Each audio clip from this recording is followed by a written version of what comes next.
Bonjour, mon nom est Carole Vincent. Je vous souhaite la bienvenue à cette première journée de l'ACFAS. Je suis directrice générale du CQSS et aujourd'hui, notre colloque, en fait, c'est la première de 2 journées de notre colloque qui célèbre les 20 ans du CIX. Pour ceux et celles qui connaissent un peu moins le CIX, c'est le Centre interuniversitaire québécois de statistique sociale qui regroupe toutes les universités du Québec. On donne accès aux chercheurs et chercheuses à maintenant plus de 675 ensembles de données dans nos laboratoires. Depuis la création du CIX en 2001, c'est 1800 chercheurs, chercheuses qui ont mené des projets de recherche avec les données rendues disponibles dans nos laboratoires. C'est 300 mémoires de maîtrise et thèses de doctorat qui ont été réalisées grâce à nos données de recherche et 500 articles scientifiques et autres rapports de recherche qui ont été réalisés avec les données rendues disponibles au CIX. Alors aujourd'hui, on a trois très bons exemples d'utilisation de ce qu'on peut faire avec les données rendues disponibles au CIX. Aujourd'hui, c'est le thème marché de l'emploi et inégalité. On va avoir en première présentation Aline Lechaume et Charles Fleury de l'Université Laval qui nous font une présentation Quand l'étiquette sème la confusion, l'insertion professionnelle des réfugiés haïtiens au Québec. Alors, c'est Aline qui va faire la présentation. Aline, à toi.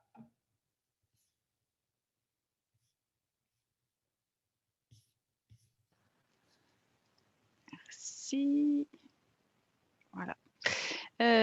Alors, merci beaucoup, Carole, de me laisser la parole. Je vais donc partager mon écran. Est-ce que vous avez la bonne version? Tout va bien? Oui, tout va bien. C'est parfait. Alors, merci beaucoup. Donc, bonjour tout le monde. En fait, ce qu'on vous présente aujourd'hui, Charles et moi, en fait une étude un peu exploratoire à partir de données de la BEDIM. Donc, quand l'étiquette sème la confusion, l'insertion professionnelle des réfugiés haïtiens au Québec. En fait, ce qu'on a pu observer, c'est que depuis 2000, en fait, on a eu une poursuite de l'immigration haïtienne au Québec. Dans les différentes catégories d'immigration, que ce soit dans la catégorie économique, celle du regroupement familial pour les réfugiés, comme les demandeurs d'asile. Puis cette immigration, elle a été marquée en fait par deux événements particuliers au cours des 2 dernières décennies. Celle de la migration des demandeurs d'asile en provenance des États-Unis, surtout en 2007-2008, et par le tremblement de terre de janvier 2010 qui a donné lieu par la suite donc à une importante immigration vers le Québec. Donc, l'immigration haïtienne au Québec, c'est une cohorte d'immigration qui est importante, de longue date et qui est intéressante à étudier pour comprendre en fait la portée et les limites des statistiques sur l'immigration à travers l'angle de l'insertion sur le marché du travail. Ce qu'on veut faire aujourd'hui, en fait, c'est de documenter les parcours d'insertion, en fait, des réfugiés, puisque ce projet, cette exploration d'aujourd'hui, s'inscrit dans un projet plus large qui est financé par le CRSH, qui vise à documenter les parcours d'insertion des réfugiés, notamment à travers la BEDIM. En fait, ce qu'on observe, c'est qu'on établit souvent, en fait, de facto, que les catégories économiques sont celles qui performent le mieux sur le marché du travail. Mais notre objectif est d'illustrer que l'observation montre en fait tout autre chose. On a donc cherché à dépasser comme le clivage en fait des catégories d'immigration à partir de l'exemple de l'immigration haïtienne.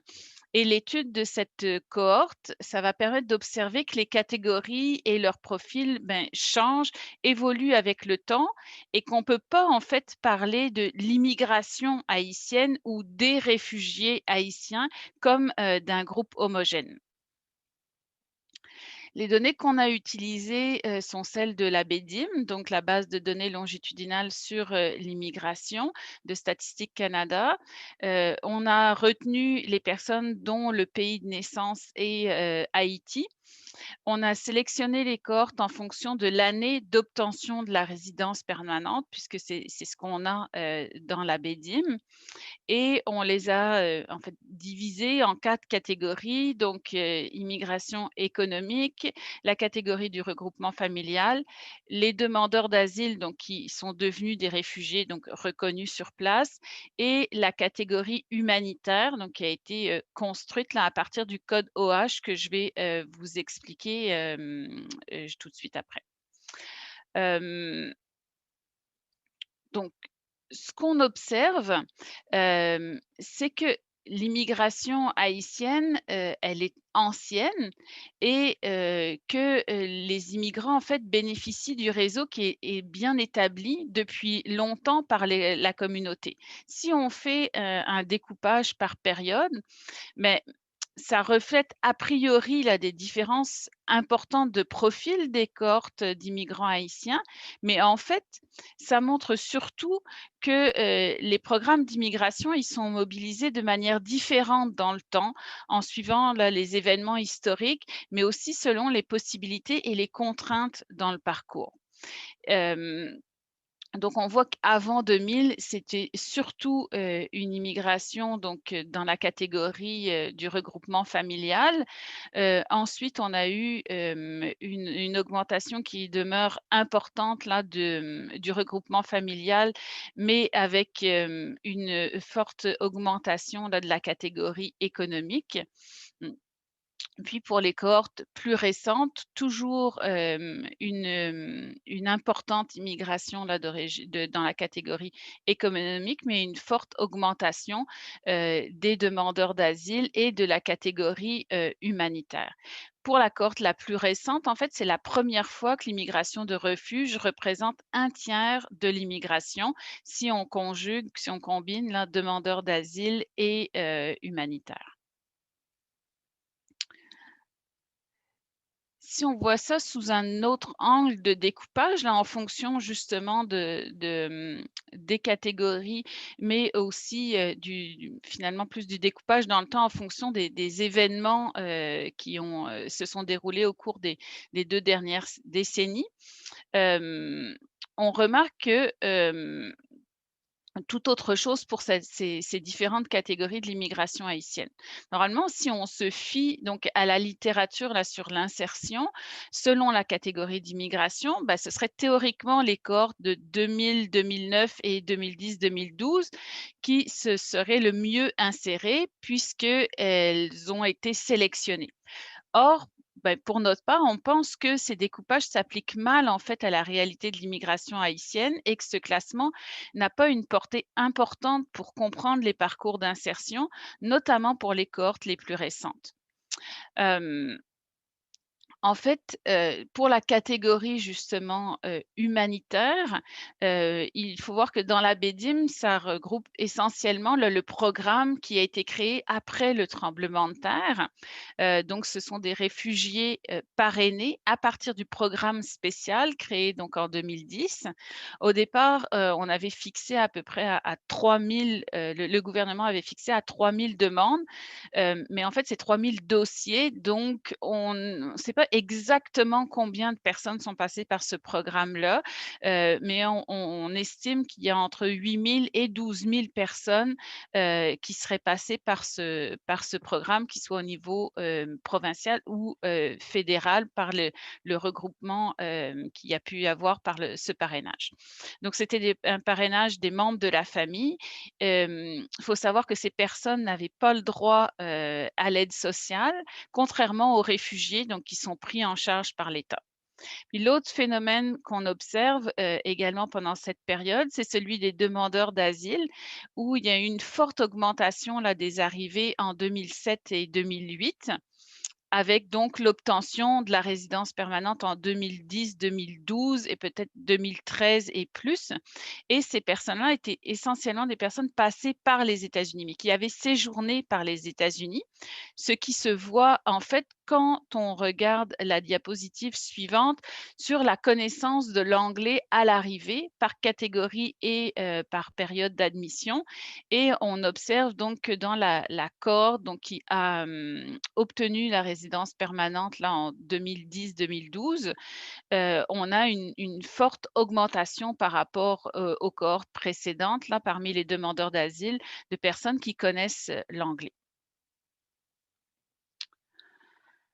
Si on s'intéresse donc à cette insertion sur le marché du travail. Quelles sont les observations qu'on peut faire? C'est la question qu'on s'est posée.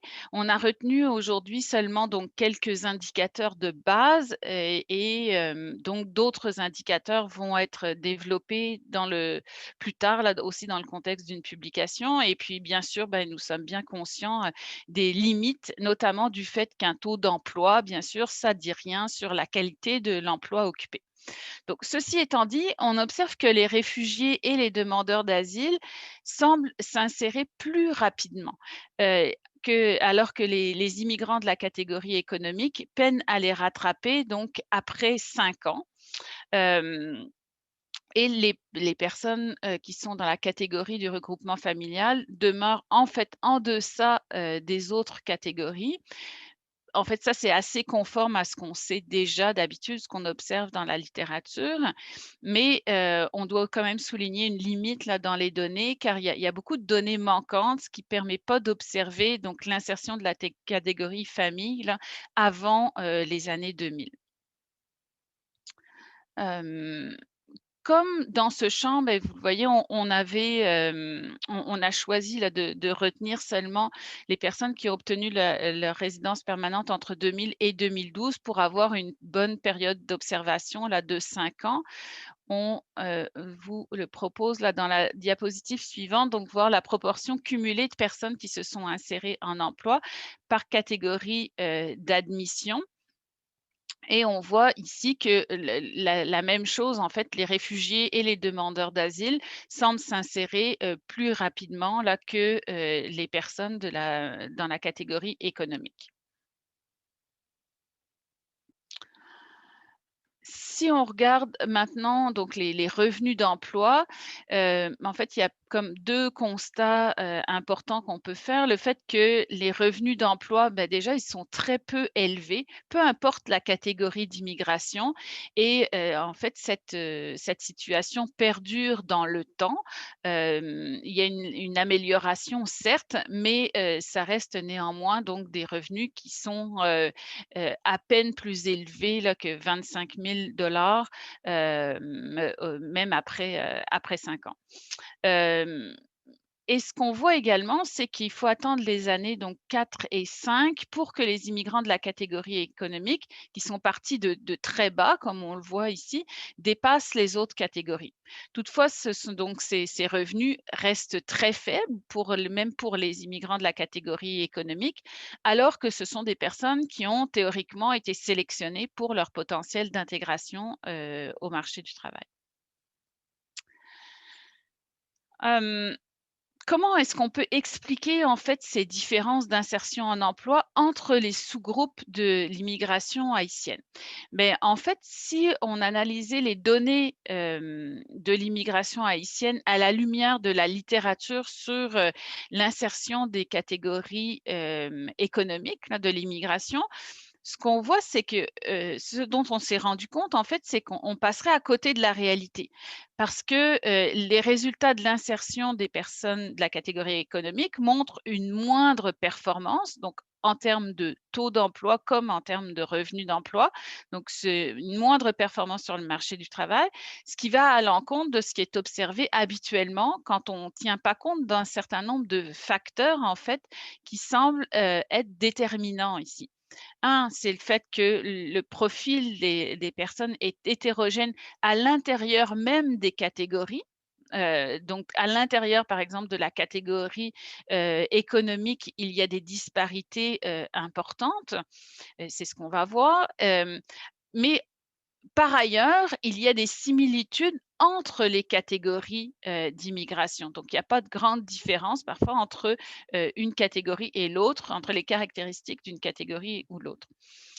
Deuxièmement, c'est qu'on quand on se fie à la manière d'observer d'habitude donc l'insertion sur le marché du travail là des différentes catégories d'immigration, on tient rarement compte de l'expérience pré-résidence, en fait, pré-résidence permanente, donc ce qui s'est passé avant l'obtention de la résidence permanente, donc d'avoir eu notamment un statut temporaire avant l'obtention de la résidence permanente.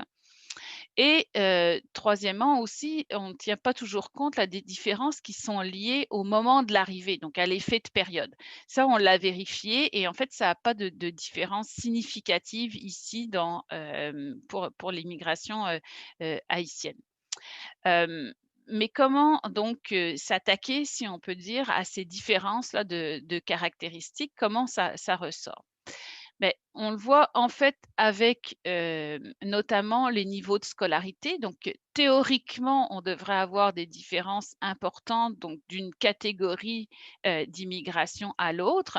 Puis ce qu'on observe, c'est que, oui, il y a des disparités bien sûr, donc et on voit qu'on a davantage, par exemple, de personnes ayant un niveau de scolarité, universitaire parmi, la catégorie, de l'immigration économique. Toutefois, il n'y a pas de grande différence donc entre les niveaux de scolarité, des personnes des autres catégories entre, familles, demandeurs d'asile, puis réfugiés et humanitaires. Donc il y a des similitudes donc dans les niveaux de scolarité, d'une catégorie à l'autre. En revanche, ce qui semble faire une différence, hem, c'est que, c'est ce qu'on observe dans les parcours. Le fait d'avoir eu ou non un permis de travail avant la résidence permanente, c'est ce qu'on observe ici. Donc la proportion, d'Haïtiens ayant eu un permis de travail avant l'obtention de leur résidence permanente. Puis ce qui est intéressant de montrer ici, c'est que l'immigration haïtienne, elle se distingue en fait, des caractéristiques, pardon, habituellement relevées dans la littérature. D'habitude, on sait qu'on a à peu près 40 de la catégorie économique récente, qui a eu un statut temporaire avant la résidence permanente. Or, c'est pas du tout ce qu'on observe dans l'immigration haïtienne. Il y a, très peu, de personnes qui ont eu, donc un statut temporaire avant la résidence permanente. Donc ils sont, essentiellement passés par le programme régulier là, des travailleurs qualifiés.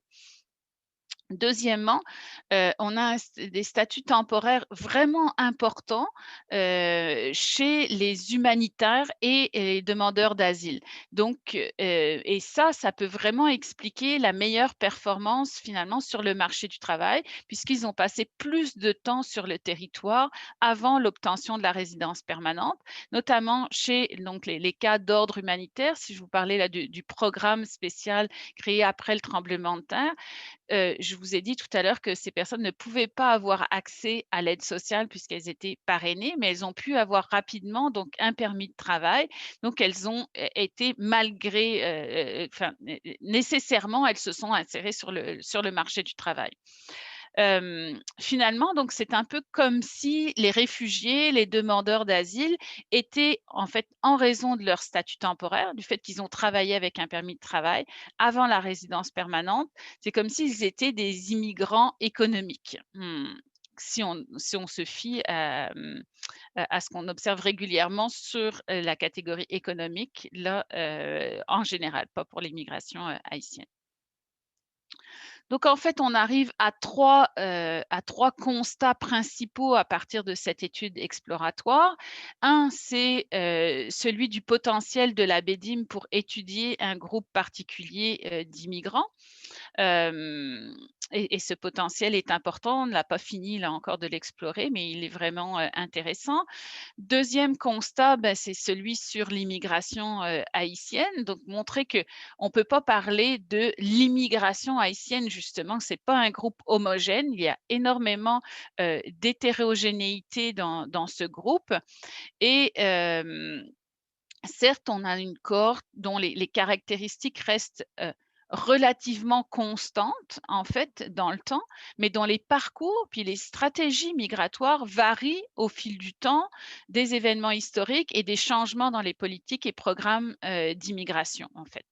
Et c'est comme c'est une immigration ancienne, mais en fait, les stratégies, des nouveaux arrivants, elles sont articulées d'une certaine manière avec la communauté qui est déjà établie. Puis troisième grand constat, ben, en fait, c'est sur la manière d'aborder les statistiques d'immigration. Les grandes tendances qui sont souvent observées en matière d'immigration doivent absolument être nuancées parce que chez les Haïtiens, la catégorie économique ne semble pas mieux performer en fait et n'a pas de statut temporaire avant l'obtention de la résidence permanente. Alors que pour les demandeurs d'asile et les humanitaires, les personnes de la catégorie humanitaire, il faut absolument tenir compte de la période pré-obtention de la résidence permanente et voire pré-arrivée. Donc, en fait, l'année d'obtention de la résidence permanente qu'on utilise la plupart du temps, c'est pas du tout ici le meilleur proxy là, pour mesurer la durée du séjour et donc établir des indicateurs d'insertion ou d'intégration, notamment au marché du travail. Donc, il faut absolument tenir compte de ce à quoi correspond l'obtention de la résidence permanente dans le parcours. Bref, en conclusion, il est fondamental de sortir des catégories et des hypothèses qui sont trop bien établies pour adopter, en fait, une démarche qui serait plus inductive des personnes, des parcours des personnes immigrantes et l'analyse des données donc les plus récentes de la BEDIM pourrait nous apporter ainsi quelques nouvelles, surprises d'une certaine manière, en remettant en question un certain nombre de stéréotypes sur les trajectoires d'insertion sur le marché du travail des demandeurs d'asile et des réfugiés. Voilà, je vous remercie de votre attention et je vais mettre fin donc au partage. Merci beaucoup, Aline. Ce qu'on va faire, c'est qu'on va passer à la prochaine présentation. On se gardera du temps à la fin, peut-être pour une période d'échange. Oui. Alors, la prochaine présentation est de Xavier Saint-Denis de l'INRS, professeur à l'INRS, sur un peu parler, je pense, là, de la contribution des microdonnées et donc de la contribution du sexe, peut-être, si on peut se l'approprier, à l'avancement des connaissances en matière là, d'emploi et de revenus. Xavier, c'est à toi. Merci beaucoup. Merci de me recevoir à ce colloque. Donc, est-ce que tout le monde peut bien voir mon écran? Oui, c'est très bien. Parfait. Donc, la présentation que je vais faire aujourd'hui, ce n'est pas la présentation d'une seule étude. L'objectif était, comme Carole l'a dit, de passer en revue différentes manières avec lesquelles on peut aborder la question de la croissance, l'instabilité de l'emploi au Canada. Donc, avec les données, les micro-données d'enquête qui sont disponibles notamment à travers le SIX. C'est basé sur quelques études en cours ou passées que je suis en train de mener avec différents collègues. Je vais aussi discuter d'études qui ont été réalisées par d'autres chercheurs et chercheuses. Puis l'objectif, c'est de donner un portrait de qu'est-ce qu'on peut vraiment apprendre sur les trajectoires professionnelles, les structures de carrière et l'instabilité d'emploi à partir de microdonnées. Puis donc, le point de départ de cette question, c'est l'idée que dans les 40 dernières années, on a vu une transformation de ce qu'on appelle le rapport salarial ou les relations d'emploi vers davantage d'instabilité. Et donc, on peut s'attendre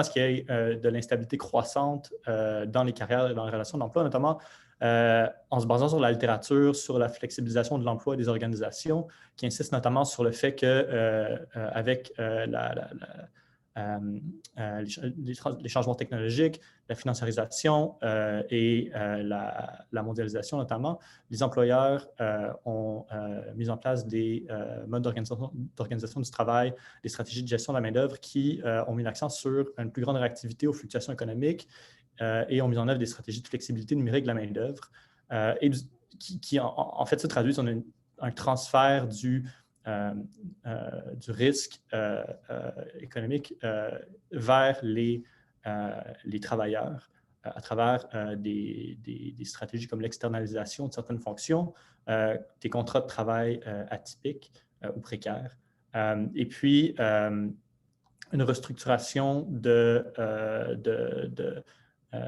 carrières, une restructuration des trajectoires au sein des entreprises qui est moins axée sur la rétention d'employés et leur formation et l'offre d'opportunités de progression en interne à travers ce qu'on appelle les marchés du travail interne. Donc ça se traduit on peut s'attendre à ce que ça se traduise en deux réalités quand on parle de stabilité d'emploi. La première étant, si on se concentre un peu plus sur la question de la flexibilité numérique, que ça se traduise en une croissance de l'insécurité d'emploi et donc en une augmentation du risque de perte d'emploi, notamment. Donc, un caractère plus involontaire à l'instabilité dans ce cas-ci. Mais on peut aussi s'attendre à ce que, puis ça a été développé, cet argument-là a été développé notamment dans la littérature sur les carrières qu'on appelle boundaryless, donc les carrières, les modèles de carrière qui insistent sur l'importance de traverser certaines barrières, mais aussi qui mettent l'accent sur l'agentivité, à la fois son côté possiblement positif donc, ou nécessaire là, au succès professionnel, mais aussi sur l'idée que la mobilité, que l'agentivité dans les carrières devient un aspect essentiel des carrières et donc que la mobilité, une attitude par exemple entrepreneuriale envers sa carrière, une responsabilité des travailleurs pour leur employabilité qui passe notamment par la mobilité entre les entreprises devient vraiment centrale au modèle de carrière contemporain.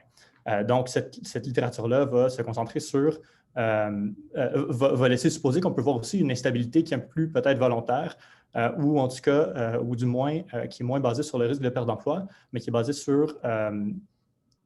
également sur une augmentation de la mobilité entre employeurs comme moyen pour les travailleurs et travailleuses de réaliser des gains salariaux et donc on va voir une progression professionnelle non seulement à travers des promotions au sein d'entreprises, mais aussi de manière de plus en plus fréquente à travers la mobilité entre les entreprises. Il faut aussi reconnaître qu'en économie, il y a eu une littérature qui a émergé qui laisse supposer qu'on va observer une dynamique contraire. Donc, en économie du travail, il y a plusieurs contributions qui ont mis en lumière ou qui ont avancé l'argument qu'on assisterait plutôt à un déclin du dynamisme du marché du travail. Puis ces contributions-là vont produire des données qui laissent supposer qu'en fait, la mobilité sur le marché du travail et l'instabilité a diminué dans les 30 dernières années environ. C'est une littérature qui est principalement américaine, mais qui a aussi trouvé son pendant au Canada à travers des contributions comme celle de Brochu.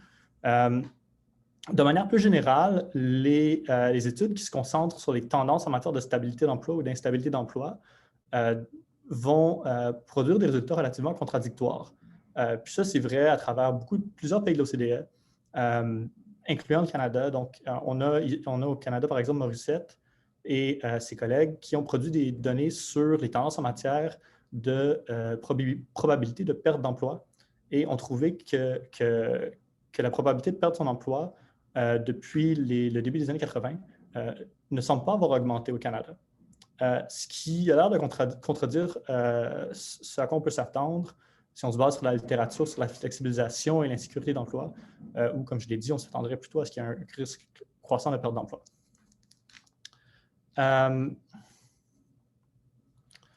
Donc, dans ma présentation aujourd'hui, ce que je vais me demander, c'est un peu comment on peut réconcilier ces perspectives qui semblent contradictoires. Puis, quel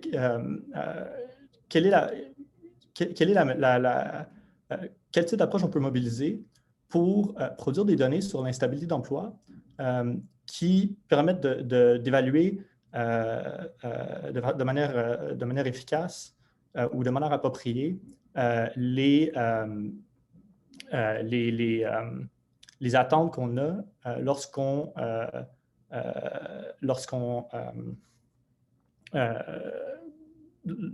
lorsqu'on essaie de tester ou de déterminer si les trajectoires de carrière se sont effectivement transformées vers plus d'insécurité et un plus grand risque de perte d'emploi, mais aussi vers une probabilité de mobilité entre les firmes plus élevée à travers le temps. Donc, on a une approche traditionnelle qui, je vais l'appeler un petit peu plus traditionnelle, mais où on va se concentrer principalement sur des indicateurs qui permettent de faire le suivi à relativement court terme des risques de perte d'emploi, puis plus généralement des taux de transition, par exemple d'un emploi à l'autre ou de l'emploi vers le non-emploi. On a aussi un indicateur similaire qui est un indicateur transversal de la durée d'emploi, donc la durée d'un emploi en cours. Mais quand on se concentre aussi sur la question de la transformation des trajectoires de carrière, il y a une littérature en sociologie des carrières et la littérature sur la mobilité intragénérationnelle qui va mettre l'accent sur l'importance de se concentrer sur l'influence de la structure du marché du travail sur différents types de séquences, puis sur le profil des trajectoires professionnelles sur l'ensemble du parcours de vie. Donc, au-delà de transitions ponctuelles qu'on pourrait observer dans des données un peu plus à court terme sur le marché du travail. Puis, cette même littérature en général va aussi mettre l'accent sur l'importance de lier le processus de lier les trajectoires professionnelles et leur structure aux dynamiques de mobilité sociale et d'atteinte de statut socio-économique à travers le parcours de vie. Donc, comment est-ce qu'on peut étudier ces questions-là ou aborder la question des tendances en matière d'instabilité d'emploi selon les différents angles que je viens de discuter? D'abord, il faut des mesures, des variables et des méthodes appropriées, puis il faut aussi des données historiques qui remontent assez loin dans le temps pour pouvoir évaluer s'il y a vraiment eu effectivement une augmentation de l'instabilité dans les carrières entre une période où on s'attend à ce qu'il y ait plus de stabilité et puis les années les plus récentes. Et donc, les données d'enquête de l'enquête sur la population active sont extrêmement utiles à ce niveau parce qu'il s'agit de données mensuelles qui contiennent des questions dont le contenu est assez stable depuis janvier 1976. Donc, ça permet vraiment de faire un suivi de l'évolution du marché du travail au cours d'une très longue échelle de temps. Pour avoir des résultats un peu plus détaillés sur certaines des dynamiques, on pourrait aussi faire appel à des données longitudinales comme le DTR ou plus récemment des fichiers administratifs comme les fichiers de données longitudinales sur la main-d'œuvre et les données couplées de l'ELIA. Je vais principalement aborder ce qu'on peut faire avec l'EPA, mais en conclusion, je vais discuter de ce qu'on peut faire avec les autres bases de données qui sont listées ici. Donc, la première approche qu'on peut mettre en œuvre, c'est probablement la plus simple, qui est d'utiliser comme indicateur de stabilité d'emploi la durée d'emploi moyen. Donc, à l'aide d'une question qui demande aux employés, aux répondants de l'EPA, en quelle année ils ont commencé à travailler avec leur employeur actuel de manière continue. Donc ici, là, ce que je rapporte, c'est les résultats d'une régression qui régresse la durée d'emploi sur des variables binaires pour chaque année entre 1977 et 2015, donc l'année de référence étant 1976. Ce qui nous permet d'estimer la magnitude du changement dans la durée d'emploi moyen depuis 1976, séparément pour les hommes et les femmes. Donc, trois modèles. Le premier, qui est la ligne pleine noire, qui est un modèle non ajusté. Là, donc, c'est seulement l'effet ou l'estimé des variables binaires d'année. Puis les deux autres modèles qui ajoutent des contrôles, qui contrôlent pour des tendances qui ne sont pas liées directement à la transformation des pratiques des employeurs et à la flexibilisation, mais qui sont plutôt liés à donc, ici, c'est des contrôles pour l'âge, l'éducation et le statut matrimonial. Donc, qui sont des tendances à long terme, qui ont un fort impact, possiblement un fort impact sur le marché du travail, notamment la stabilité de l'emploi, mais qui ne sont pas directement liés à la transformation des pratiques des employeurs. Donc, on veut vraiment contrôler pour ces tendances-là. Puis on voit que, surtout au niveau de l'âge d'éducation, puis on contrôle aussi pour le taux de chômage au niveau provincial mensuellement. Et donc, on voit que notamment pour les contrôles socio-démographiques, ça semble avoir un fort impact sur les estimés, notamment pour les hommes, où ça mène à conclure qu'il semble avoir eu une diminution de la durée d'emploi moyenne de presque 2 ans, là, surtout entre les années 90 et la première décennie des années 2000. Pour les femmes, on voit une tendance inverse qu'on appelle l'instabilité masquée, c'est-à-dire que si on prenait ces données ensemble, donc pour les hommes et les femmes ensemble, les tendances contradictoires s'annuleraient, puis on verrait très peu de changements dans la durée d'emploi moyenne. Donc, quand on désagrège entre les résultats entre les hommes et les femmes, on voit justement des tendances contradictoires. Pour les femmes, la tendance peut s'expliquer par une probabilité de plus en plus faible d'effectuer une transition vers une activité après la naissance d'un enfant notamment, et donc un attachement un peu plus fort tout au long du parcours de vie avec un employeur donné. Donc, ces résultats-là sont néanmoins un peu contradictoires quand on pense à la littérature sur le travail précaire qui met l'accent sur le caractère genré du travail précaire. Il fait que les femmes semblent avoir été plus touchées par la flexibilisation, par la croissance de l'insécurité. Et les données sur le changement de la durée d'emploi moyen ici ne semblent pas vraiment capturer ces dynamiques-là. Donc, le prochain indicateur que je vais proposer, c'est un indicateur de taux de rétention là, qui permet d'aller au-delà du caractère transversal de la durée d'emploi, mais qui fait quand même usage de données transversales. Donc, pour faire le calcul d'un taux de rétention à l'aide de l'EPA, par exemple, donc une base de données transversale, c'est simplement un ratio dans l'équation ici, la première équation, c'est simplement un ratio qui prend 2 échantillons transversaux séparés par une durée de D, donc par exemple 5 ans. Donc, on prendrait l'échantillon de 1976 et l'échantillon de 1981. Puis, en 1976, on prendrait le dénominateur du ratio ici, donc le nombre, la fréquence pondérée de répondants qui sont en emploi dans un groupe d'âge donné, autant Y, donc 76. Puis, en 1981, on tenterait de suivre cette cohorte de travailleurs-là. Donc, on irait chercher 5 ans plus tard, en 1981, les travailleurs qui ont une durée d'emploi de 5 ans ou plus, donc qui étaient déjà en emploi en 1976, et puis dans un groupe d'âge 5 ans plus vieux, donc qui sont en fait les travailleurs dans la même cohorte de naissance que ceux qu'on avait observés en 1976. Donc, le ratio ici nous montre la proportion de travailleurs qui étaient en emploi en 1976 et qui sont toujours en emploi 5 ans plus tard. Puis après ça, on peut calculer ces indicateurs pour chacune des années suivantes. On peut aussi faire un ajustement essentiellement qui repose sur l'intuition qu'on peut calculer un taux de rétention en faisant la somme pondérée du taux de rétention de groupes spécifiques, mais on peut simplement calculer une somme pondérée en prenant les proportions ou en faisant une pondération qui utilise les proportions de la première année, donc 76, donc qui garde les proportions des groupes constants au niveau de la première année et qui laisse seulement le taux de rétention varier au sein de ces groupes-là. Les résultats que je vais présenter ici sont des taux de rétention ajustés pour l'âge et l'éducation, mais désagrégés entre les hommes et les femmes et selon le groupe d'âge, mais aussi selon la durée d'emploi au moment de la première année. Donc, il y a beaucoup de résultats ici, mais c'est pour mettre en lumière 2 choses. Premièrement, ce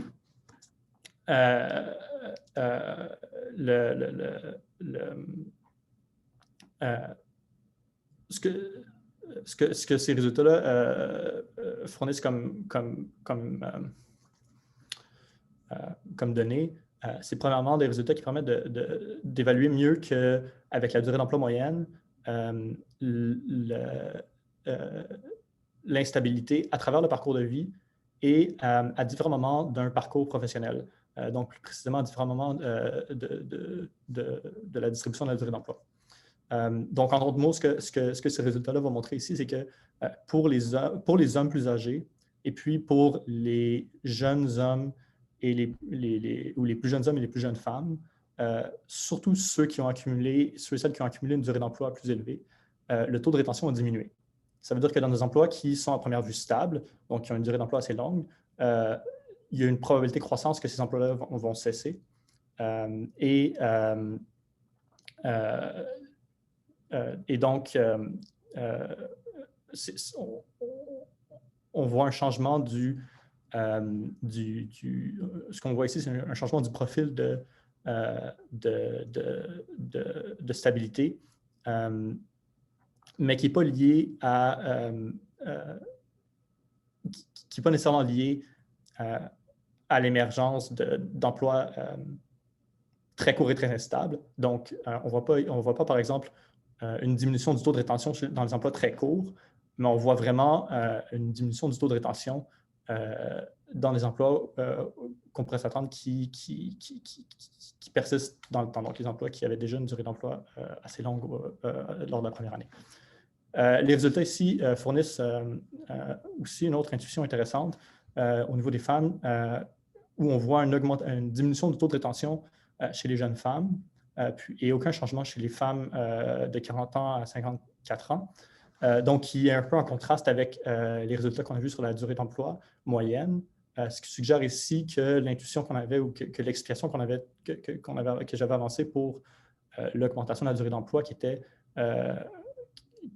que la probabilité d'effectuer une transition vers l'inactivité, une transition notamment prolongée vers l'inactivité, a diminué à travers le temps chez les femmes. C'est supporté par ces données-là ici, parce qu'on voit une diminution du taux de rétention, ou du moins une absence de changement, ce qui suggère que la probabilité qu'un emploi cesse n'a pas augmenté dans le temps. Non, la probabilité qu'un emploi cesse n'a pas diminué dans le temps, mais c'est plutôt le fait qu'il y a moins de périodes dans une carrière qui sont passées hors du marché du travail ou pas dans un emploi, qui permet d'accumuler une plus grande durée d'emploi dans les emplois qui sont occupés. Je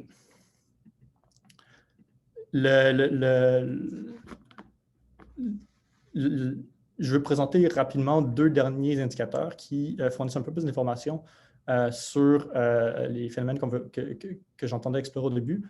Le premier, c'est un indicateur qui se concentre, qui est très similaire au taux de rétention, mais qui est en fait son inverse, là, qui est le taux de cessation d'emploi. Et où, encore une fois, avec des données transversales et sans trop aller dans les détails, on peut estimer la proportion de travailleurs qui ont transitionné vers le non-emploi ou sur une durée d'1 an ou d'un employeur à un autre. Donc, les transitions vers le non-emploi, c'est un peu une mesure de l'insécurité. En général, ces transitions-là sont involontaires. Puis les transitions d'un employeur à un autre, de manière un peu plus générale, on peut estimer qu'elles vont être volontaires. Ou du moins, s'il y a une transition assez rapide d'un employeur à un autre, même si c'est une perte d'emploi involontaire, ça signale que le niveau d'insécurité n'est pas nécessairement que l'instabilité professionnelle n'est pas nécessairement associée avec une instabilité trop forte. Ce qu'on voit ici, c'est que ces deux types de transitions-là, surtout chez les hommes, ont une corrélation varient de manière cyclique, mais de manière opposée également.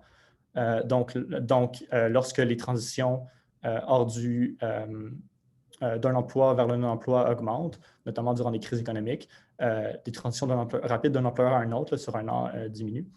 Mais chez les hommes, puis ça, c'est les tendances non ajustées, on ne voit pas vraiment de changement à travers le temps. Donc ça, c'est un peu consistant avec ce que les travaux de Morissette avaient trouvé sur les probabilités de perte d'emploi. Notamment les probabilités de mise à pied, là, même si ici, on ne parle pas de mise à pied à proprement parler.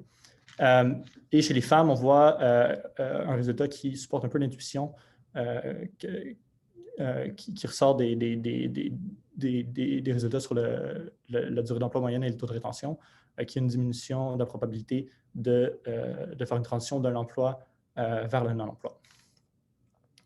Pour les résultats ajustés, encore avec la même méthode d'ajustement, on voit au contraire que contient les proportions de la distribution de l'éducation et de l'âge constant au niveau de 76. On voit une augmentation de la probabilité, puis assez marquée d'ailleurs, presque le double, de la probabilité de faire une transition d'un employeur vers le non-emploi et une légère diminution de faire une transition d'un employeur à un autre. Donc, une insécurité croissante qui correspond un peu à ce à quoi on s'entendrait dans la littérature sur le travail précaire, puis une diminution des transitions d'un employeur à un autre, qui est un peu contraire à ce à quoi on pourrait s'attendre si on se concentre sur la littérature sur les carrières boundaryless, qui mettent l'accent sur une mobilité croissante entre les employeurs comme stratégie de progression professionnelle. Très rapidement, pour conclure, le dernier indicateur est un indicateur où on tente d'adopter, puis là, je vais seulement présenter en fait une diapo, mais cette étude-là va faire l'objet d'une présentation plus détaillée au Canadian Population Society dans 2 semaines. Donc, où on va adopter une approche ici qui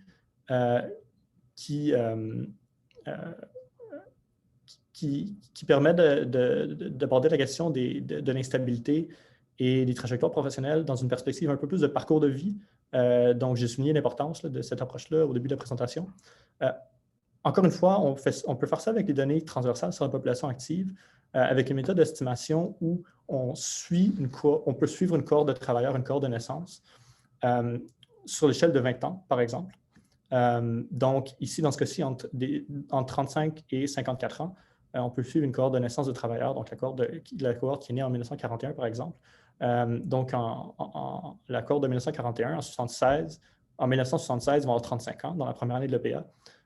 Et puis, 20 ans plus tard, ils vont avoir 54 ans. À chacune de ces années, on peut suivre cette cohorte de naissance-là dans l'EPA et voir la proportion de travailleurs qui vont atteindre ce qu'on peut appeler un emploi à vie, par exemple, ou un emploi très stable, qui a un emploi qui dure 20 ans ou plus.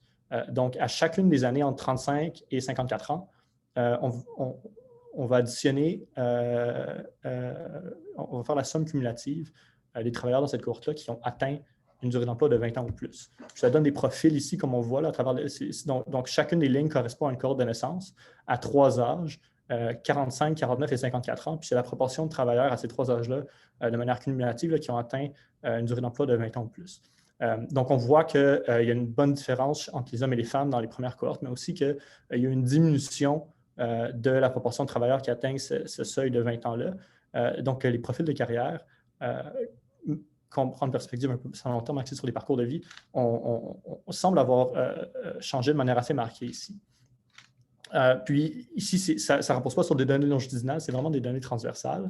Les données longitudinales, par exemple du FLDMO, aideraient à mieux comprendre au sein des cohortes plus récentes, là, parce que cette enquête-là commence plus tard. La première année de cette enquête-là commence plus tard, mais pour aider à comprendre quelle dynamique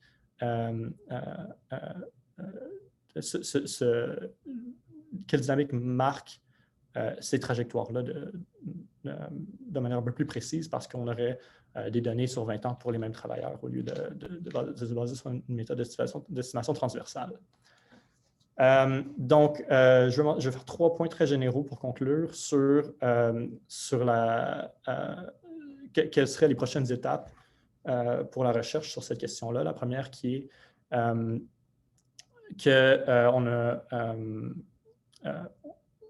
avec les données, on peut identifier de manière assez claire, en utilisant des méthodes appropriées, donc avec les ajustements de composition, puis certains types d'indicateurs particuliers, qu'il y a une augmentation de l'instabilité d'emploi. En particulier, il semble avoir une augmentation de l'insécurité sur le marché du travail canadien durant les 40 dernières années, ce qui est assez conforme à ce à quoi on s'attendrait dans la littérature sur le travail précaire et beaucoup moins conforme à ce à quoi certains économistes qui se concentrent sur le déclin du dynamisme du marché du travail pourraient s'attendre.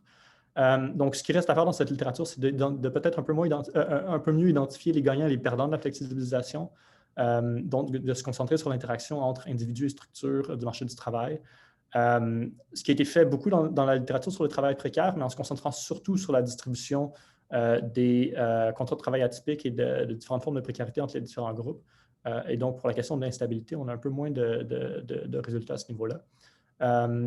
Donc, finalement, mesurer les transitions ou différents types de transitions et vraiment les barrières qui sont traversées au-delà des changements d'emploi ou des pertes d'emploi, y compris les transitions au sein des firmes ou les transitions entre professions qu'on observe un peu moins bien, par exemple, dans des données comme l'EPA.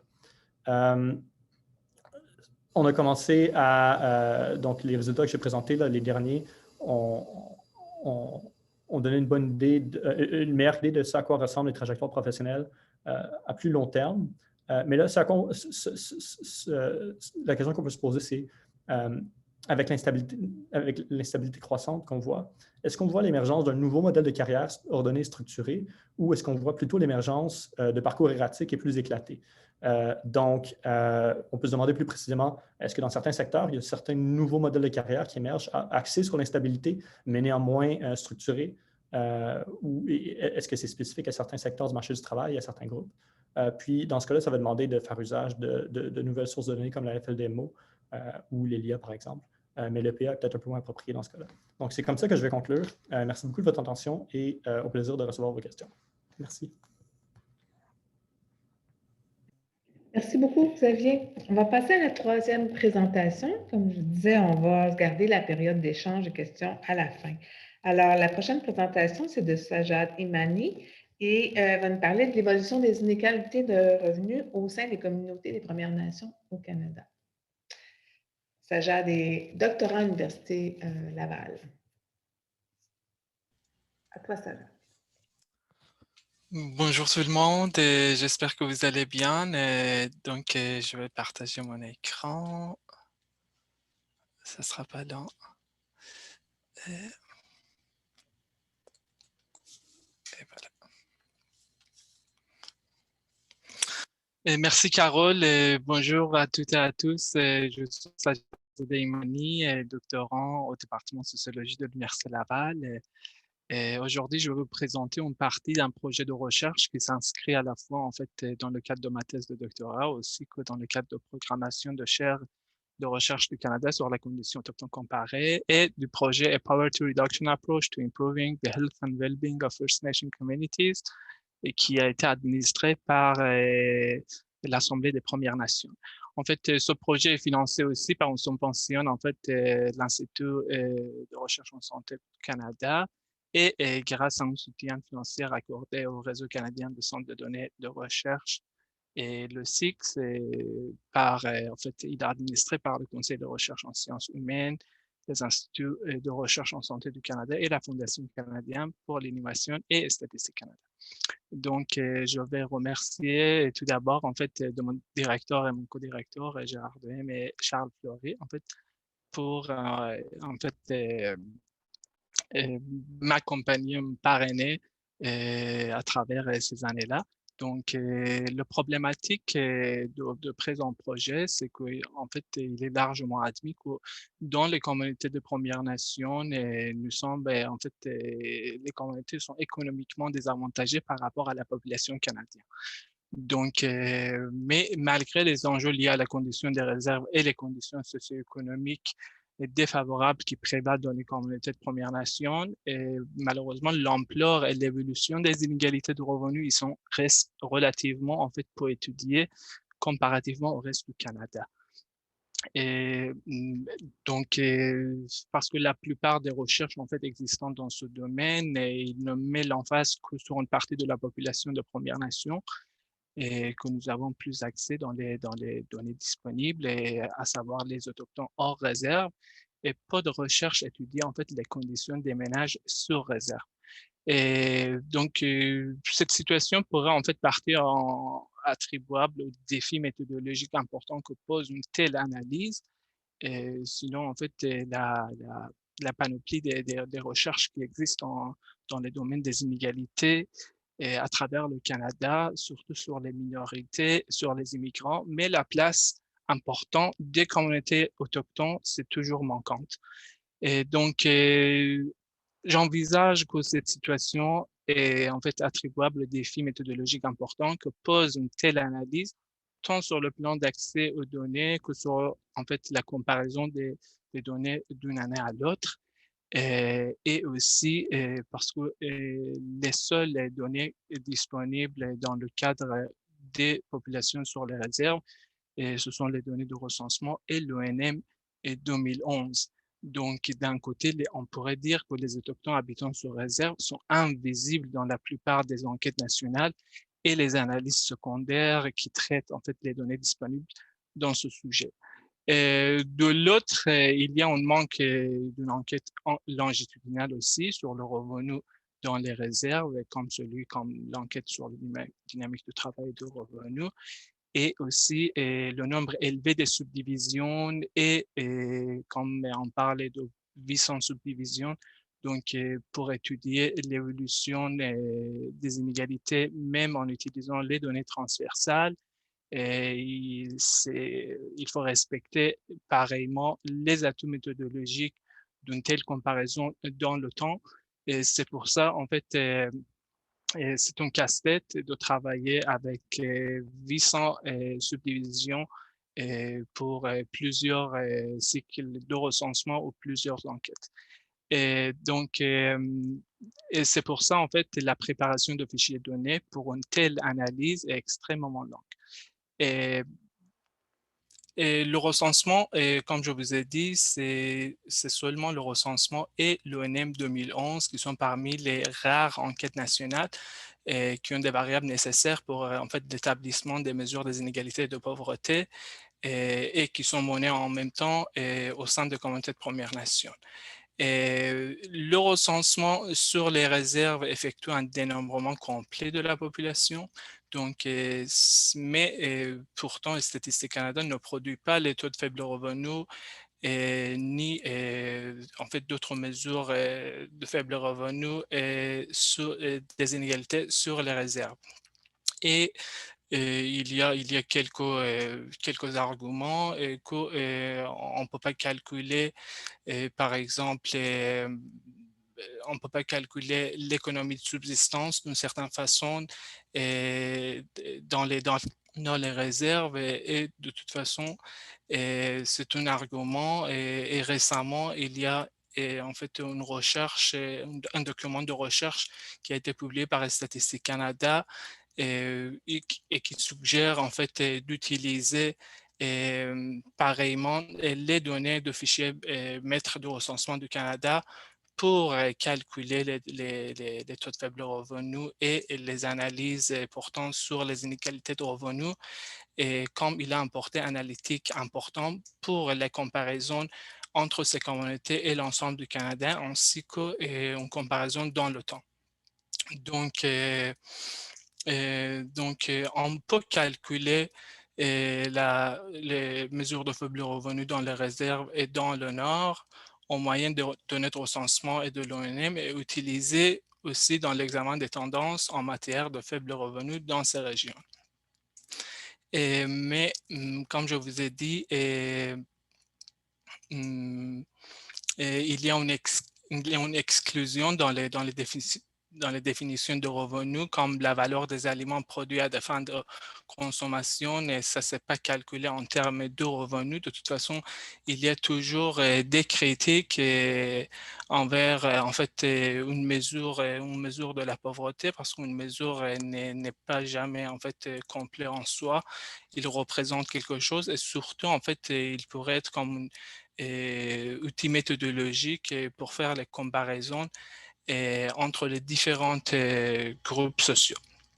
Donc, mais l'important, c'est que le revenu, en fait, a été défini de même manière pour, en fait, l'ensemble des réserves et aux réserves.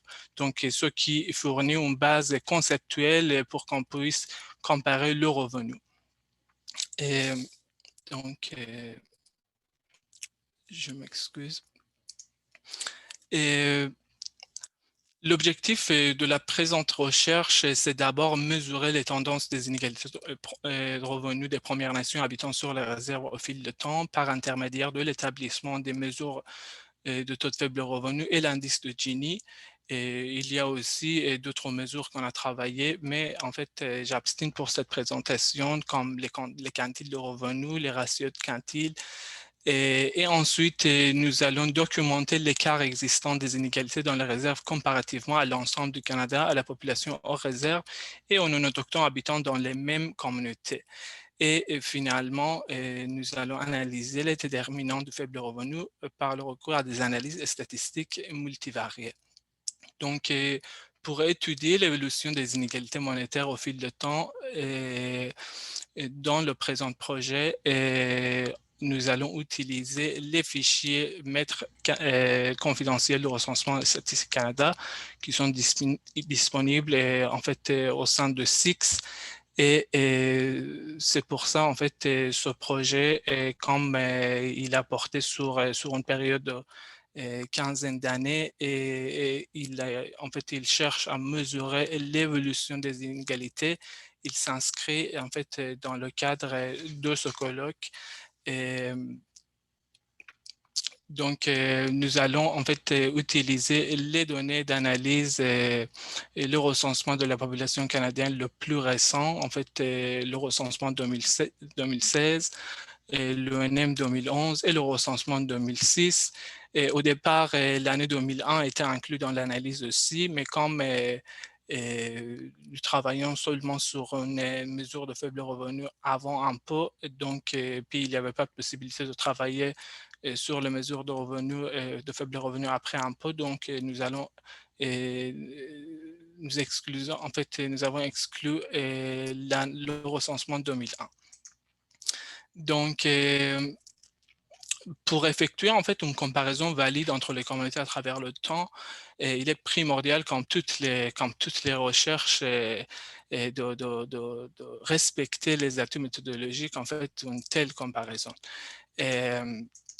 En fait, pour comparer la population habitant sur les réserves dans les 3 périodes, tout d'abord, il est très important d'avoir accès aux mêmes variables en fait, au fil du temps. Et ce qui est toujours, en fait, il faut vérifier toujours les questionnaires pour s'assurer que les variables mesurent exactement les mêmes choses à travers le temps.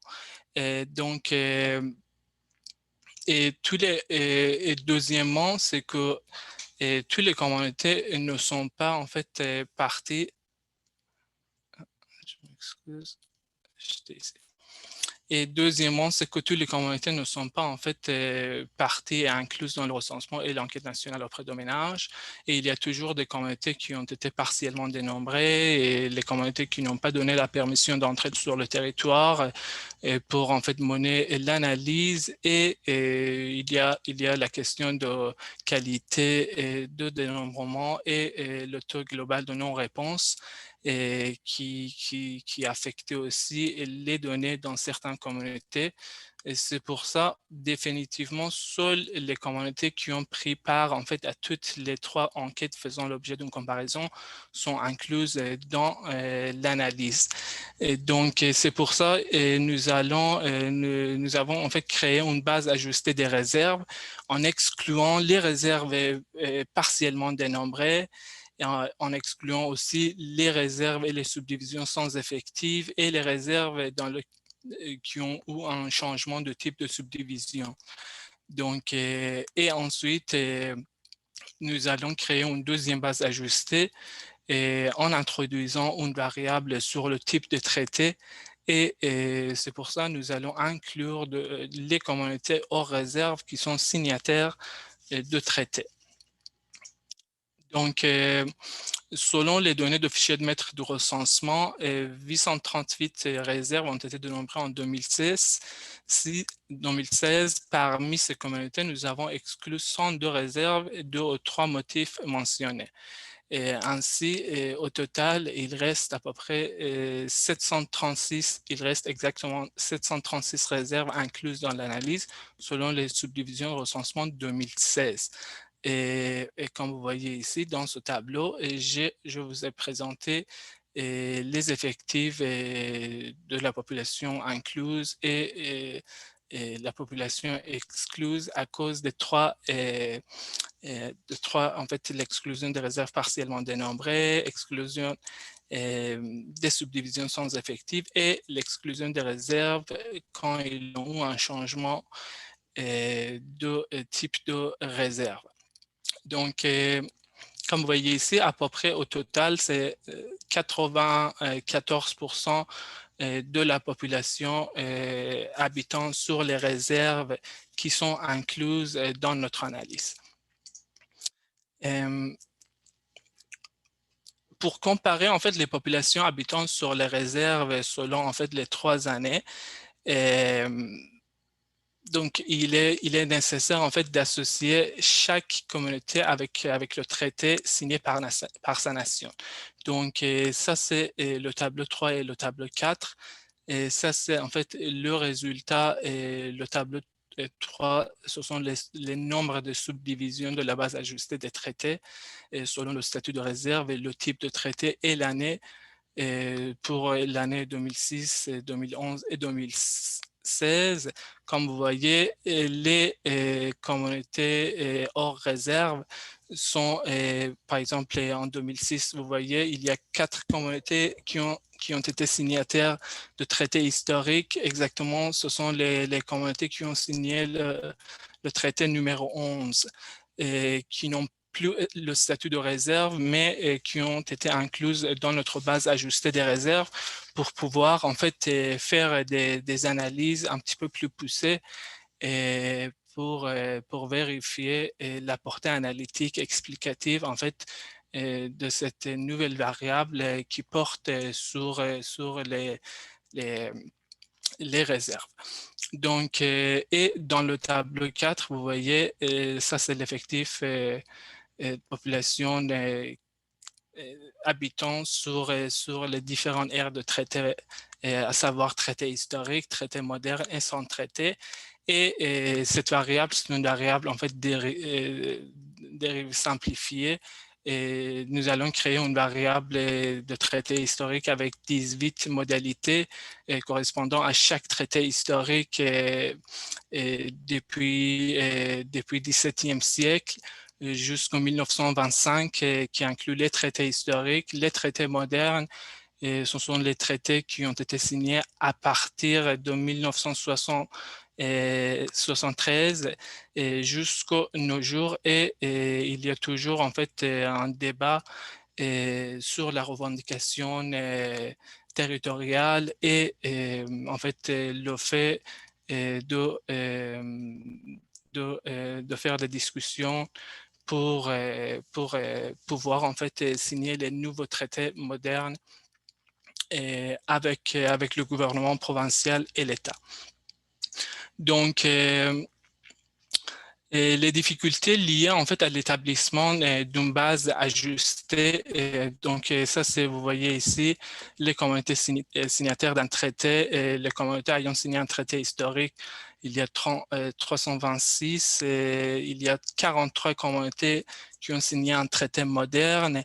Donc, c'est possible toujours de faire comme une analyse de pseudo-panel ou pseudo-cohorte avec les communautés qui ont signé un traité moderne, parce qu'il y a une année vraiment comme une année de signature de ces traités-là. Puis après, il y a deux recherches en fait, qui démontrent que le revenu augmente après en fait la signature d'un traité, le revenu dans la en fait communautés qui ont signé un traité moderne.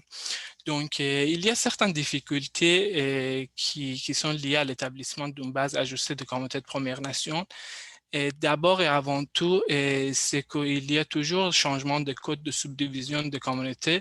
Donc, il y a une variable qui a été fournie dans le cadre de recensement pour comparer les réserves d'une année à l'autre.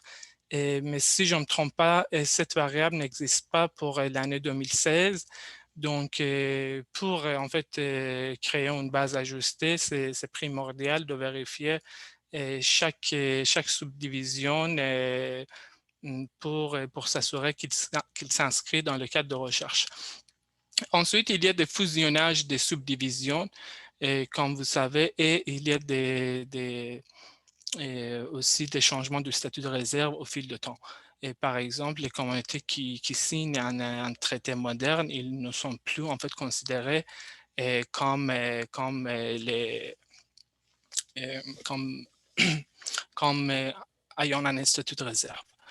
Donc, dans cette recherche, nous utilisons la mesure de faible revenu qu'au Canada, en fait, il a été défini comme 50%, 50% du revenu moyen. En fait, ça c'est comme en bas de 50%, ça se considère comme en état de faible revenu.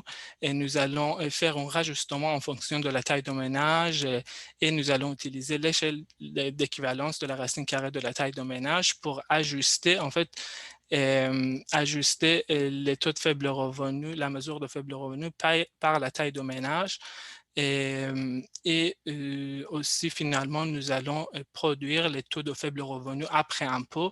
Et, en fait, ce sont les gens qui se trouvent en bas du seuil de faible revenu mesurés en fait en utilisant la MFR. Donc, en passant aux résultats, vous voyez qu'en fait, dans ce tableau, les taux de faible revenu fondés sur la mesure de faible revenu après impôt, selon le lieu de résidence et l'année pour le Canada, et la population qui habite sur les réserves, comme vous voyez ici, 46,9% de la population en 2006 se trouve en état de faible revenu sur les réserves, tandis que pour la même année, nous parlons de 13,5%. Et les données sur en fait, les résultats de 2011 qui sont issus de l'ONM 2011, ils sont exactement en fait identiques avec le document de recherche de Statistique Canada que je viens en fait de parler et qu'il a été en fait publié récemment en 2020. Je m'excuse, je suis un petit peu... Ouais. Et dans ce document, on recherche le taux de faible revenu estimé pour l'ensemble du Canada correspond exactement à 15,2%. Et ça, c'est si on prend en fait l'ensemble du Canada comme mesure de référence, pas seulement l'ensemble du Canada à l'exclusion des réserves. Parce que les mesures qui existent en fait déjà dans le recensement, ce sont les mesures qui ont été en fait calculées en fonction des exclusions et l'ensemble des réserves ont été exclues une fois que ces mesures ont été en fait calculées. Donc, en désagrégeant en fait le taux de faible revenu, nous constatons qu'il y a un écart très important entre celui de réserve et hors réserve. Donc, en termes de proportion, le faible revenu est à peu près 3 fois plus élevé parmi les habitants de réserve que celle de ménages hors réserve. Et cet écart profond se maintient si on remonte dans le temps. Le taux estimé pour les résidences de réserve en 2006 et en 2011 également sont c'est toujours avec le même écart. Et donc, pour en fait vérifier si, par exemple, parce que la mesure de faible revenu s'inscrit dans une approche relative de la pauvreté. C'est pour ça, d'après certains chercheurs, c'est une mesure des inégalités, parce que de toute façon, il y a un point exact et précis dans la distribution de revenus sur laquelle en fait nous établissons notre mesure de faible revenu. Mais l'indice de Gini étant une mesure globale des inégalités de revenus, porte sur la répartition de revenus parmi une population déterminée. Donc, dans ce tableau, nous allons présenter le coefficient de Gini pour l'ensemble du Canada, ainsi que celui des habitants sous réserve et hors réserve pour pouvoir analyser comparativement les évolutions des inégalités de revenus dans les communautés de Premières Nations. Donc, comme vous voyez ici, selon nos calculs, le Gini de réserve est égal à 0,395 pour 2016, alors que pour la même période, cet indice est équivalent à 0,0341 pour le reste du Canada. Donc, cela signifie que les inégalités de revenus sont plus importantes dans les réserves. Et en termes de ratio, c'est à peu près 1,16 fois plus élevé Cet écart aussi démontre que la distribution de revenus est plus inégale dans les communautés de Premières Nations. Donc, ce que nous allons en fait vérifier dans ce tableau, ce n'est pas, c'est que non seulement les taux de faible revenu sont plus élevés dans les réserves, mais que l'ensemble des inégalités de revenus, en fait, la distribution de revenus mesurée en termes de coefficient de Gini, nous démontre la même chose aussi. Donc, comme vous voyez ici, la différence, l'écart entre l'ensemble du Canada et population hors réserve est dû en fait aux inégalités sur réserve. Donc, vous voyez que les écarts sont quand même persistants dans le temps. Faible revenu dans le réserve, donc si on distingue les résidents de réserve selon leur identité autochtone, parce qu'on sait il y a en fait il y a une hypothèse sous-jacente qu'on pense qu'il y a toujours une homogénéité dans les réserves et il n'y a aucune en fait étude traitant les données statistiques qui distinguent les autochtones des allochtones qui habitent sur les réserves. Mais pour les gens qui ont fait des recherches qualitatives, et ça c'est une réalité et il y a vraiment comme une distinction très importante entre les autochtones et les allochtones habitant sur les réserves qui bénéficient en fait de différentes primes pour aller travailler dans les régions éloignées et, il y a une littérature là-dessus. Donc, c'est pour ça, en fait, nous comparons les taux de faible revenu des autochtones avec celui des non-autochtones qui habitent dans les mêmes communautés. Et donc, ces comparaisons, en fait, nous permettent aussi de démontrer qu'il y a une fausse moyenne causée par l'apport des non-autochtones dans les données et les mesures portant sur les communautés de Premières Nations. Donc, en désagrégeant, en fait, le taux de faible revenu selon l'identité autochtone sur réserve, et on constate qu'à peu près, il y a un écart de à peu près 3 fois entre le taux de faible revenu sur réserve en comparant avec, pour les autochtones sur réserve, en comparant avec ceux des allochtones sur réserve. Donc, en fait, le même écart existe si on considère en fait le coefficient de Gini pour les résidents de réserve. Et vous voyez ici qu'en 2016, le coefficient de Gini pour hors réserve, c'est 0,341, tandis que pour la population réserve, celle-ci est 0,395. Donc, ici, on n'a pas en fait reformulé ce tableau en termes de ratio, mais on va voir un petit peu plus tard.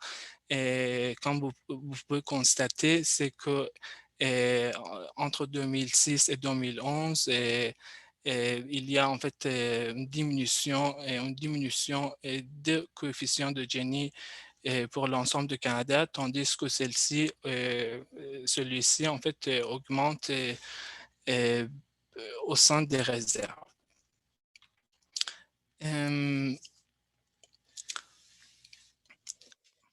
Passons par notre en fait pour mieux comprendre en fait l'apport des allochtones. Quand on a parlé en fait de cette non-homogénéité, nous pouvons aussi en fait faire une distinction en introduisant une nouvelle variable qui est plutôt ancrée dans la littérature existante sur la condition autochtone. Et ça, c'est en fait l'histoire de création des réserves, l'histoire de maintien de réserves, et comment gérer les réserves, le système de gouvernance des réserves. C'est pour ça qu'il y a une littérature juridique à la fois qui est, je pourrais dire, qui est multidisciplinaire dans ce domaine-là et qui est en fait qui n'a été jamais en fait testé avec les données portant sur la population des réserves. Donc,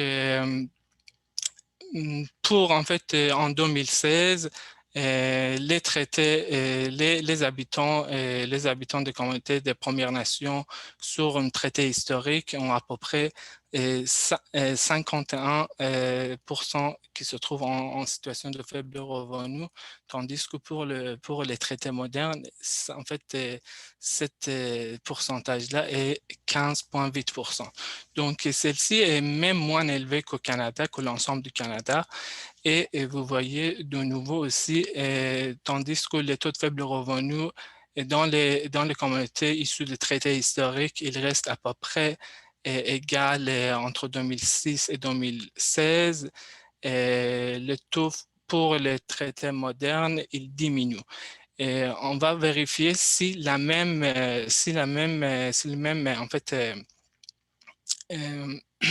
histoire existe si on vérifie le coefficient de Gini pour les communautés de Premières Nations du Canada et on constate que pour les communautés qui ont signé un traité moderne, en fait, ce coefficient diminue. En fait, il passe de 0,0336 en 2006 à 0,0309 en 2016. Tandis que pour les habitants sur une aire de traité historique, en fait, le coefficient de Gini augmente. Mais on n'a pas en fait testé pour voir si en fait cette différence-là dans le temps est significative ou non, parce que nous travaillons avec les données transversales et dans ce cas, en fait, le coefficient de Gini, c'est une constante. Donc, peut-être conclure. Oui, bien sûr. Donc, pour en fait conclure en termes de ratio, en fait, nous pouvons voir en fait si on donne en fait le 1 comme la catégorie de référence, par exemple, hors réserve pour l'ensemble du Canada selon le lieu de résidence, on voit que sur réserve, on est à peu près 3 fois plus, les taux de faible revenu 3 fois plus élevés et cela se maintient à travers au fil du temps. Et c'est à peu près, nous avons en fait le même écart pour en fait, entre les allochtones et les autochtones qui habitent dans les mêmes réserves. Et ce même écart existe toujours entre les communautés issues d'un traité historique et les communautés issues d'un traité moderne. Et en termes en fait, de ratio Gini, on voit que en termes de ratio, si on donne la catégorie de référence en fait au coefficient de Gini en année 2006, on voit que les ratios en fait diminuent pour la population hors réserve et pour les populations issues de traités modernes, tandis que pour les traités historiques et populations sous réserve, et ainsi les allochtones sous réserve, celle-ci, en fait, il augmente. Et donc, je voudrais en fait vous montrer en fait le résultat d'un modèle de régression qu'on a introduit en fait le type de traité dans ce modèle, mais en fait je n'ai pas respecté en fait le temps accordé et je voudrais juste vous dire en fait qu'en fait en analysant le type de traité comme une caractéristique identitaire, et nous allons en fait découvrir que cette variable, c'est la variable explicative qui explique le mieux en fait en fait la probabilité de se trouver en situation de faible revenu parmi les communautés de Premières Nations. En fait, l'effet diminue en intégrant en fait d'autres variables indépendantes et les déterminants de faible revenu qui sont présents dans la littérature. Mais en fait, cette variable, l'effet diminue en fait en introduisant en fait les autres variables indépendantes qui s'expliquent une partie de la relation. Mais l'effet il reste toujours positif est très élevé, par exemple, avec ceux qui habitent dans les communautés avec un traité historique ont à peu près 3 fois plus de chances de se trouver dans l'état de faible revenu et toutes les autres variables en fait égales en fait contrôlée. Et donc, je vais terminer ici, en fait, juste pour, en guise de conclusion, que nous avons en fait documenté les tendances des inégalités au fil du temps par intermédiaire de deux mesures portant sur les inégalités, le taux de faible revenu et donc nous allons constater des taux de faible revenu très élevés et les valeurs élevées des Gini qui signifient en fait une répartition plus inégale de revenus et au sein des communautés de Premières Nations et nous avons démontré l'écart existant et persistant par rapport à l'ensemble du Canada, à la population hors réserve et aux non-autochtones habitant dans les mêmes communautés. Et nous allons essayer aussi tenter d'expliquer les inégalités existantes par le recours aux variables indépendantes et de contrôle existants dans le cadre de recensement. Et nous allons constater que les caractéristiques identitaires, à savoir l'identité autochtone, les caractéristiques identitaires historiques comme le type de traité et socio-économique que la variable portant sur la scolarité et la condition de travail qui ont en fait qui ont un effet important, l'effet le plus important pour prédire la probabilité de se trouver en situation de faible revenu et la variable structurelle introduite sur le type de traité et il pourrait être comme une portée analytique importante et apporter une piste de solution qui pourrait mener à l'autodétermination relative des communautés et une amélioration des conditions socio-économiques. Merci. Merci, Sajad. Alors, merci pour les trois présentations. On va prendre les quelques minutes qui nous restent peut-être pour une période d'échange. Si vous avez une question, vous pouvez lever la main. Les participants qui sont là dans la salle et dans la salle virtuelle. Et aussi, là, si les autres panélistes veulent échanger, poser des questions.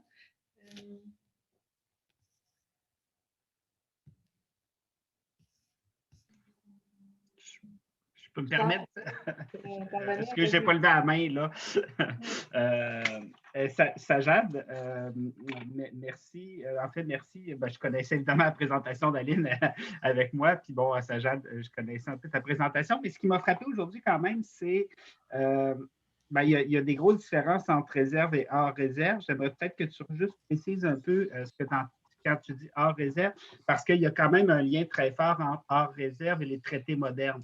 Et dans quelle mesure, éventuellement, les différences que tu peux observer entre le type de traité.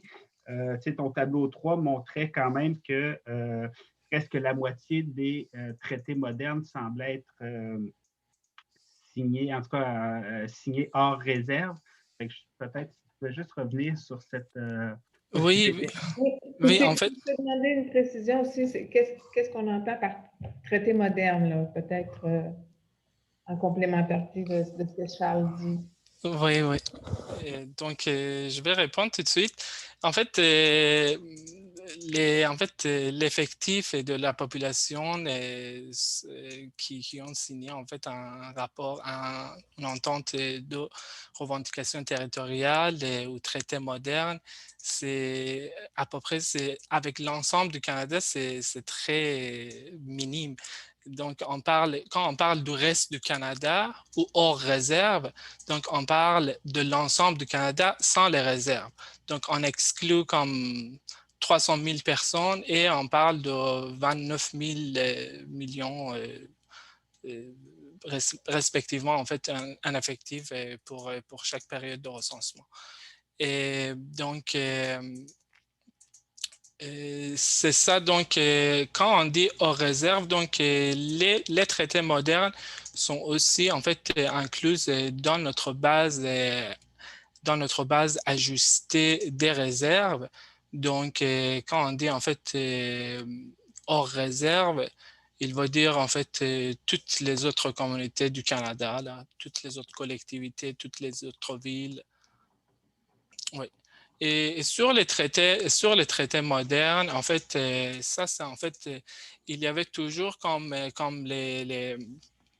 comme un droit ancestral sur le territoire, et il y avait toujours, en fait, il y a différents types de traités modernes, en fait, plusieurs types, et qui a été menée en fait à partir des années 1973, comme la Convention de la baie James. Ça, c'est en fait la première en fait traité moderne et qu'on a entendu toujours sur la Convention de la baie James. Et les CRI en fait sont les bénéficiaires de la Convention de la baie James. Et les 14 les villages CRI, et en fait, ils n'ont plus en fait le statut de réserve après en fait la signature en fait de ce traité moderne là. Mais ce que j'ai fait dans le cadre de cette analyse, c'est juste en fait d'ajouter ces communautés là en fait pour pouvoir comme comparer qu'est-ce qui s'est passé en fait entre ces communautés là.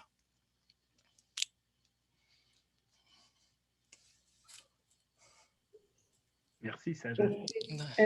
Xavier, tu voulais poser une question, intervenir? Oui, rapidement. J'ai une question pour Aline. J'ai trouvé la présentation extrêmement intéressante. Ce que je me demandais, c'était dans quelle mesure est-ce que... un des points qui est sorti, c'est qu'il y a des caractéristiques vraiment spécifiques au programme humanitaire pour les immigrants haïtiens qui expliquent un peu leur trajectoire particulière sur le marché du travail. Est-ce qu'il y a d'autres groupes, est-ce que ça explique bien aussi des dynamiques au sein d'immigrants d'autres pays d'origine au Canada, ou est-ce que c'est très spécifique à ce groupe-là en particulier? Puis, est-ce que plus généralement, on pourrait conclure dans quelle mesure on peut conclure que les grandes catégories de programmes fournissent dans quelle mesure il faudrait creuser ou développer une autre typologie des programmes selon, mettons, la disponibilité d'un permis de travail, etc., pour un peu mieux comprendre au-delà de la grande typologie de 4 catégories, qu'est-ce qui sous-tend les trajectoires professionnelles des immigrants au Canada en général ou au Québec. J'y vais, tu veux... OK. Merci, Xavier, pour la question. Si on pourrait parler super longtemps. Oui, il y a des programmes spécifiques, effectivement. Là, ce qui était intéressant avec ce programme-là, intéressant sur le plan de l'étude et statistique, c'est que on met toujours justement les réfugiés, on a tendance à dire les réfugiés. Or, ces programmes-là, effectivement, induisent des différences importantes. Puis, la plus importante, là, dans le programme qui a été créé après le tremblement de terre, c'est le fait que les personnes n'obtenaient pas la résidence permanente tout de suite en arrivant. Quand ils arrivaient, ils n'avaient pas un statut de résident permanent, mais un statut temporaire et associé avec un permis de travail temporaire. Donc, effectivement, ça brouille les pistes. Oui, il y a déjà eu ce genre de programme-là, mais pas exactement défini de cette façon, parce que c'est toujours, en fait, au cas par cas, là, quand il survient un événement particulier, il y a un pouvoir discrétionnaire là aussi pour pouvoir mettre sur pied ce type de programme-là.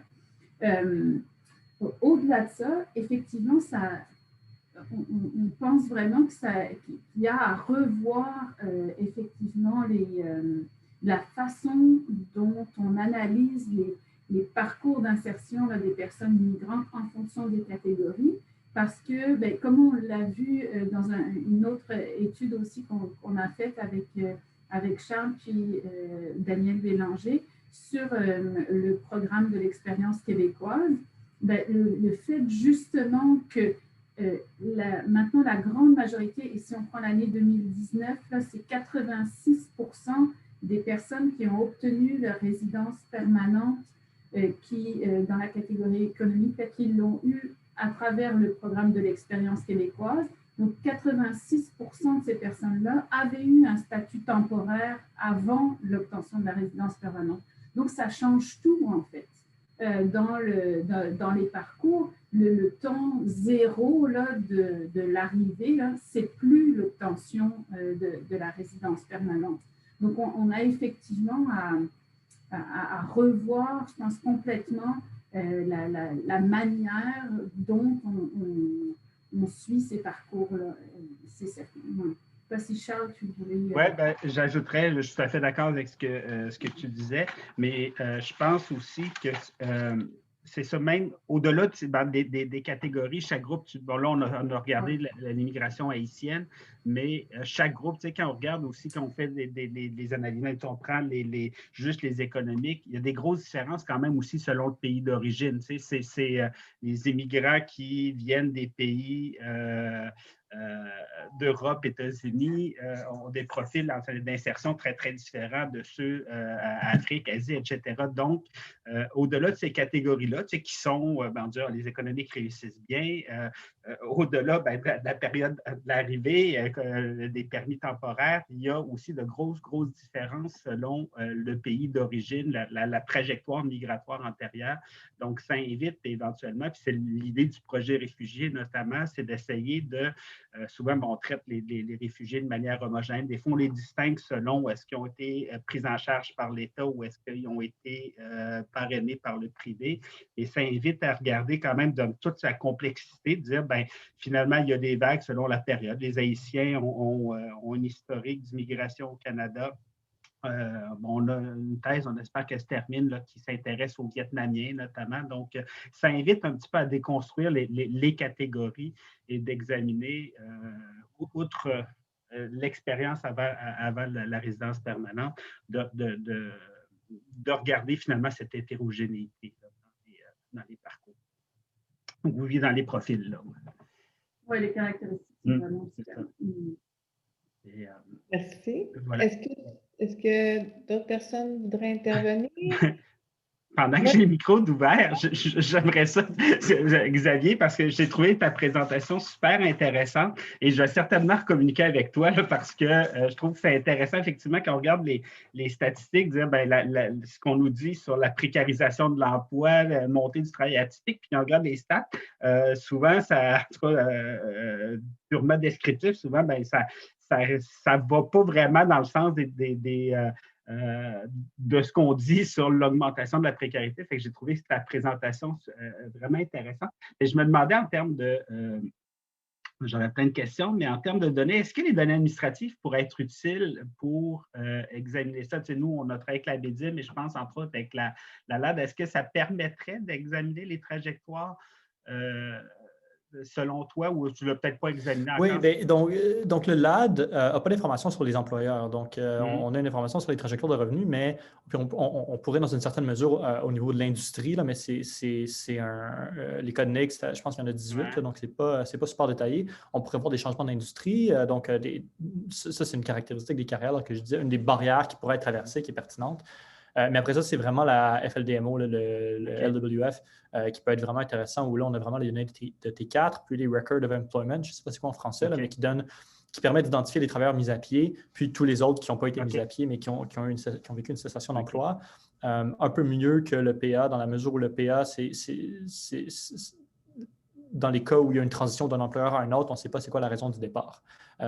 Parce qu'il n'y a pas de question qui est posée sur ce qu'on utilise des panels courts, mettons. Quelqu'un qui vient de commencer son emploi, on sait qu'il a quitté un autre emploi, mais on ne sait pas pourquoi.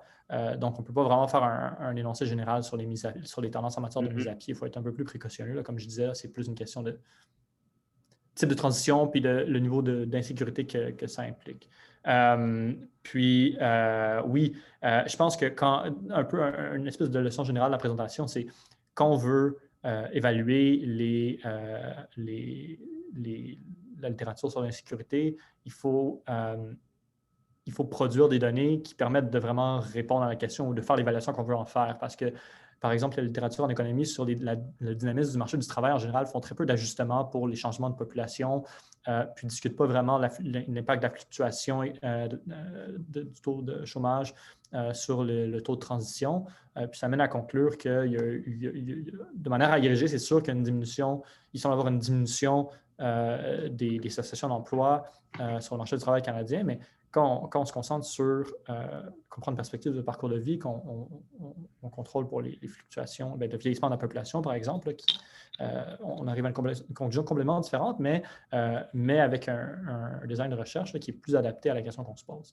Donc, ces décisions-là ont un gros impact, je pense, comme j'ai montré, mais ça demande de faire le bon choix, justement, quand on veut vraiment... Si on veut te lire, si on lit ta thèse, ouais, pour l'instant, il y a ma thèse, puis le premier article sur le taux de rétention et les durées d'emploi est en évaluation en ce moment, donc il n'est pas encore publié. J'ai un article sur pour ce qui est de la méthode d'estimation de proportion de travailleurs qui ont des emplois à vie. J'ai une étude similaire à l'étude canadienne, mais avec des données du Royaume-Uni qui font plus une validation de la méthode avec des données longitudinales rétrospectives pour voir si vraiment on estime ce qu'on pense qu'on estime, qui est disponible en ligne en ce moment à travers la Revue internationale du travail, en 3 langues. Merci. Merci. Est-ce que d'autres personnes veulent intervenir? Ben, je pense qu'on a, on a un petit peu dépassé notre temps. Je veux remercier encore une fois pour vos excellentes présentations. Notre colloque se continue. Ça poursuit cet après-midi. On a une séance sur le thème de la santé. Donc, on reprend à 13h30. Et on a demain aussi à 10h30, on a un panel d'experts et d'expertes de différentes organisations partenaires du CICS qui vont échanger sur le rôle du CICS, mais plus largement l'importance de l'accès aux données et les perspectives d'avenir pour améliorer l'accès aux données de recherche au Québec. Alors, merci d'avoir été là ce matin et on espère vous retrouver cet après-midi ou demain. Merci. Merci beaucoup pour l'organisation. Merci beaucoup. Merci.